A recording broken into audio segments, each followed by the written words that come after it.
নমস্কার, আমি মানস ভট্টাচার্য। এসএসসিএনে আপনাদের সকলকে স্বাগত। একটা দারুণ উত্তেজনাপূর্ণ ম্যাচ আমরা দেখলাম মেদিনীপুরের সাথে বীরভূমে। আমরা ম্যাচের শুরুতে আলোচনা করছিলাম, আমার সাথে রয়েছে দুলাল বিশ্বাস এবং দীপঙ্কর রায়, অতিথিদের দুই বিখ্যাত ফুটবলার। খেলা চলাকালীন আমরা নিজেদের মধ্যে আলোচনায় একটা কথা আমাদের মধ্যে যেটা আলোচনা হলো যে এই যে টুর্নামেন্টটা হচ্ছে বেঙ্গল সুপার লিগ, এর থেকে আমরা কি পাচ্ছি। সত্যি কথা বলতে কি, আমরা বেশ কিছু তরুণ খেলোয়াড়ের সন্ধান পাচ্ছি। আন্ডার-19 খেলোয়াড়কে রাখা হচ্ছে, তার সাথে দুজন করে বিদেশি থাকছে, এবং আমাদের স্থানীয় খেলোয়াড়রাও কিন্তু একটা ভালো প্ল্যাটফর্ম পাচ্ছে। মেদিনীপুরের সাথে সুন্দরবনের যে ম্যাচটা দেখেছিলাম খুব ভালো হয়নি, মেদিনীপুর মন ভরাতে পারিনি।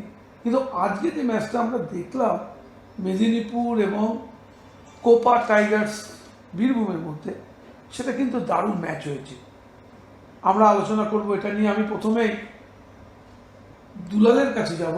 দুলাল, তুমি কেমন দেখলে এই বীরভূম দলটাকে? বলো, কোন কোন প্লেয়ার তোমার নজর কাড়লো আজকে ম্যাচটায়? বীরভূম এবং মেদিনীপুরের যে ম্যাচটা হলো, সেখানে দুটো টিমই খুব ভালো খেলেছে।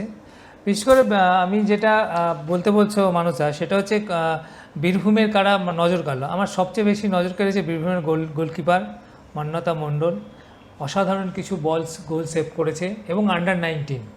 এবং এই টিমটার একটা বিশেষত্ব হচ্ছে, এই টিমটা কিন্তু তাদের নিজেদের যে একাডেমি আছে সেইখানকার ছেলেরাই ম্যাক্সিমাম খেলছে। সুতরাং এই ছেলেটিকে আমার খুব ভালো লেগেছে। তার সঙ্গে আমার জয়দীপ সিংহ, ওর খেলাটাও ভালো লাগলো, কারণ অনেকটা ওয়ার্কআউট, মানে কি ফরওয়ার্ডে খেলে পুরো মিডফিল্ডে নেমে এসে প্রচুর ওয়ার্কলোড নিয়ে ফুটবল খেলছে। এছাড়া যেমন জগ্গি কোনার ডিফেন্ডার রাইট ব্যাক খেলছে, কিন্তু অনেকটা জায়গা জুড়ে খেলছিল। সুতরাং এই 3-4টে প্লেয়ারকে আমার খুব ভালো লেগেছে। এবং এই টিমটার একটা জিনিস দেখলাম যে এর আগে যে ম্যাচগুলো এটা খেলেছে, যেমন ছন্নছাড়া ফুটবল খেলেছে, আজকে কিন্তু অনেক কনস্ট্রাকটিভ ফুটবল খেলেছে, এবং প্রত্যেকের সঙ্গে প্রত্যেকের একটা কি বোঝাপড়া তৈরি হয়েছে, যেটা আজকে মাঠে প্রকাশ পাচ্ছিল। অনেক দৌড়েছে, প্রতিপক্ষকে চ্যালেঞ্জ করেছে, এটা ভালো লেগেছে। অর্পণ সেটের করা গোলে মেদিনীপুর আজকে বাজিমাত করেছে, এবং তারা 1 পয়েন্ট থেকে 4 পয়েন্টে চলে এলো। আজকের এই জয়টা তাদের কিন্তু অনেকটাই ইন্সপায়ার করবে। মেদিনীপুর টিমের তারা নজর কাড়লো, এবং খেলাটা কেমন হলো শুনে নেব দীপঙ্করের কাছে। মনোজদা, আমি তোমাকে মানে খেলার আগেই বলেছিলাম মেদিনীপুর টিমটার ব্যাপারে যে খুব ভালো, মানে ওরাই জিতবে। তুমি এদের দেখবে প্লেয়ার 9 নম্বর প্লেয়ারটা যে গোল করেছে, আমি তার কথাও বলছিলাম। দেখো, অর্পণ শেঠ খুব ভালো ফুটবল খেললো। ওদের দুটো ফরেনার যে নতুন এসে, ও দুটো ফরেনার খুব এক্সিলেন্ট ফুটবল খেললো, এক্সেপশনাল ফুটবল, ওই ভাবা যায়নি। ডিফেন্ডার ধরো ওদের সাগর চন্দ্র হাওলাদার, রাখাল মেহতা, এরা মানে আজকের টোটাল টিমটা একটা কম্প্যাক্ট ফুটবল খেলেছে। কিন্তু যেটা প্রথমে বলছিলাম যে জয়ন্ত কীরকম করা যায় না, কিন্তু খুব ভালো খেললো, আস্তে আস্তে ইমপ্রুভ করছে ওরা। আগামী দিনে কিন্তু অন্যান্য টিমের কাছে ওদেরকে হারানো কিন্তু কষ্ট হবে, যা আজকে ফুটবল দেখলাম। আমার মনে হচ্ছে এই টিমটা একটা ভালো জায়গায় পৌঁছাবে আস্তে আস্তে। অবশ্যই তুমি যে কথাটা বলেছো ঠিকই। মেদিনীপুর আজকে সেকেন্ড হাফটা অত্যন্ত ভালো ফুটবল খেলেছে। বল পজিশন ওদের বেশি ছিল, এবং গোলমুখী শট ওরা অনেকগুলো নিয়েছে, 20খানা শট নিয়েছে ওরা। এবং আজকে একটু আগে দুলাল যে বলল ওদের গোলরক্ষকের প্রশংসা করেছে, ঠিকই, ওদের গোলরক্ষক কিন্তু আজকে 2-3টে অবধারিত গোল কিন্তু আজকে রক্ষা করেছে। খুব ভালো একটা লড়াই আমরা দেখলাম। বহু ম্যাচ আমরা দেখেছি ইতিমধ্যে এবারে বেঙ্গল সুপার লিগে, কিন্তু আমার মনে হয় আজকের ম্যাচটা অন্যতম একটা চ্যালেঞ্জিং ম্যাচ হিসেবেই গণ্য হবে, কারণ দু দলই শেষ বাঁশি বাজা পর্যন্ত আজকে কিন্তু লড়াই চালিয়ে গেছে। আমি যাব তোমার কাছে, তার আগে আমি দুলালের কাছ থেকে একটা জিনিস জেনে নেব, স্ট্র্যাটেজিগত দিক থেকে দুজন কোচের তফাৎ কোথায় ছিল? আজকে খেলা দেখে যেটা মনে হচ্ছে, জয়ন্ত কিন্তু আজকে টিমটাকে মানে ডিফেন্স লাইনটাকে কম্প্যাক্ট রেখে কিন্তু কাউন্টার বেস অ্যাটাকে ফুটবল খেলছিল। কারণ দেখবে তুমি ওদের যে ফরেনারগুলো খেলছিল তারা কিন্তু অনেকটা নেমে এসে তারপরে কাউন্টার অ্যাটাকে স্পিড বাড়াচ্ছিল। এটা একটা জয়ন্তর মানে মেদিনীপুরের এইটা একটা খুব চোখে পড়েছে। আর সেকেন্ড হচ্ছে যে তোমার বীরভূমের টিমটা একই রকম স্পেসে ফুটবল খেলার চেষ্টা করছিল।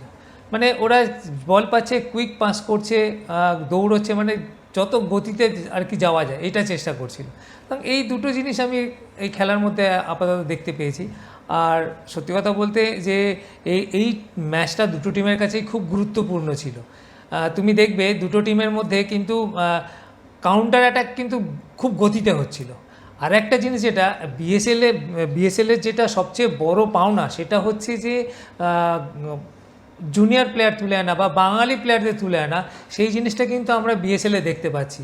আজকে তুমি দেখো এই যে জুনিয়র প্লেয়ারগুলো যারা একাডেমির প্লেয়ার, যা বা নতুন যে ছেলেগুলো এসছে, যে ছেলেটি গোল করলো সবাই, অর্পণ সেট, এই ছেলে এরা কিন্তু আজকে বিএসএলের জন্য একটা দারুণ প্ল্যাটফর্ম পেয়েছে নিজেদেরকে ছাপিয়ে যাওয়ার এবং নিজেদেরকে প্রকাশ করার। সুতরাং এই দিক থেকে আমার মনে হচ্ছে যে দুটো টিমই মানে কি বলবো, খুব ভালো ফুটবল উপহার দিয়েছে। তুমি কি বলবে? ঠিকই মানুষ এখন অর্পণ সেট যে গোলটা করেছে কলকাতা লিগেও কিন্তু খুব ভালো ফুটবল খেলেছে, একটা খুব ভালো গোলও আছে কলকাতা লিগে। আমি ওকে অনেকদিন ধরে দেখছি ভালো ফুটবল খেলছে। আর মেদিনীপুর যে খেললো দেখবে লাস্টের দিকে ও কিন্তু আরও 2-3টে গোল পেয়ে যেত। মাঝে সাঝে 2-4 হয়ে যাচ্ছে, 2-3 হয়ে যাচ্ছে, 2-1 হয়ে যাচ্ছে, এরকম হয়ে গেছে অনেকবার। কিন্তু গোল হয়তো কনভার্ট করতে পারেনি, আরও গোলের সংখ্যা বাড়তে পারতো মেদিনীপুরের। এটা যাক হয়নি, কিন্তু পরের ম্যাচে এইগুলো মনে হচ্ছে আরও রেকটিফাই করে নেবে জয়ন্ত, যে কীভাবে কী করতে হবে না হবে। আরেকটা প্রশ্ন যেটা উঠে আসছে, এবারের এই বিএসএল যে ফুটবল টুর্নামেন্টটা নতুন শুরু হলো, গ্রাম বাংলায় কিন্তু এর একটা প্রভাব পড়েছে এবং তুমি যে কথাটা বললে, অনেক তরুণ খেলোয়াড়দের কাছে একটা সুযোগ তৈরি হয়েছে।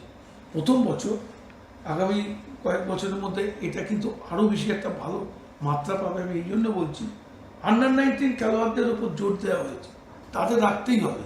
এই আন্ডার-19 খেলোয়াড়রা কিন্তু আগামী দিনে একটা ভালো প্ল্যাটফর্ম তৈরি করার জায়গা পাবে। একদম ঠিক কিনা? একদম। এটা নিয়ে তুমি কি বলবে? একদম।